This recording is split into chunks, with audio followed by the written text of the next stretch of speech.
ಅಶ್ವಿನಿ ಗೆಲ್ಬಹುದು. ನಮಸ್ಕಾರ, welcome back to random ಕನ್ನಡಿಗ. ಇವತ್ತೇನಂದ್ರೆ ಇವತ್ತಿನ topic ಬಂದು ಬಿಗ್ ಬಾಸ್ ಡೈರೆಕ್ಟ್ ಫೈನಲ್ ಯಾರು ಗೆಲ್ತಾರೆ ಅಂತ ನಾವು ಇವತ್ತು ಐವೇಲಿ ಇದೀವಿ. ಐವೇಲಿ ಬಸ್ಸಲ್ಲಿ ಜನರ ಒಪಿನಿಯನ್ ಕೇಳೋಣ ಅನ್ಕೊಂಡಿದ್ವಿ. ಬಸ್ ಆಲ್ಮೋಸ್ಟ್ ಫುಲ್ ಇದೆ. ಬಸ್ಸಲ್ಲಿ ವಿಡಿಯೋ ಮಾಡೋದು ತುಂಬಾ ಕಷ್ಟ, ನಾಟ್ ಈಸಿ ಮ್ಯಾಟರ್. ಆದ್ರೂ ಟ್ರೈ ಮಾಡೋಣ. ಸೊ ಬನ್ನಿ. ಇಲ್ಲಿ ಬ್ರೋ, ನೀವ್ ಯಾರು ಗೆಲ್ಬೇಕು ಅನ್ಕೊಂಡಿದ್ದೀರಾ?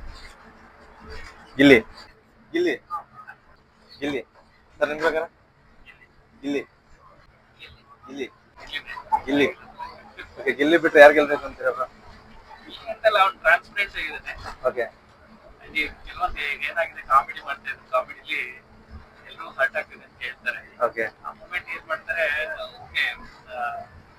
ಕಾಮಿಡಿ ಮಾಡ್ಬೇಕಾದ್ರೆ ಎಲ್ಲ ತಗೊಳ್ತಾರೆ. ಅದಾದ್ಮೇಲೆ ಅವ್ರ ಕಂಪ್ಲೇಂಟ್ಸ್ ನಾಮಿನೇಟ್ ಮಾಡೋದು ನಡೀತಾ ಇದೆ. ಗಿಲ್ಲಿ ಬಸ್ ನೋಡ್ತೀರಾ ನೀವು? ಕನ್ನಡ ಯಾರು ಗೆಲ್ತಾರೆ? ಯಾರು ಗೆಲ್ತಾರೆ ಗೊತ್ತಿರಂಗನಪ್ಪ. ಯಾರು ಗೆಲ್ತಾರೆ? ನಮ್ಗೆ ಯಾರು ಗೆಲ್ಬೇಕು ಅನ್ನೋದು ಯಾವ್ದಾರ ಗೆಲ್ಬೇಕು. ಬಸ್ ನೋಡಲ್ಲ ನಾನು. एकदम इन्होंने वक्त बदल दिया, जज्बात बदल दिए, जिंदगी बदल दी. ಗಿಲ್ಲಿ ಗಿಲ್ಲಿ ನೀವು ನೋಡಲ್ಲ ಅವರು? ನಿಮ್ಮಂತರ ಇನ್ನ ಇದ್ರಲ್ಲ ಅವರು. शाबाश बेटा. ಯಾರು ಅಂತ ಹೇಳಕ್ಕಾಗುತ್ತೆ ಸರ್, ಆಟ ಆಡಿದ ಮಲ್ತಾನೆ ಗೊತ್ತಾಗೋದು. ಗಿಲ್ಲಿ ನಟ ಗೆಲ್ಬಹುದು. ಓಕೆನಾ?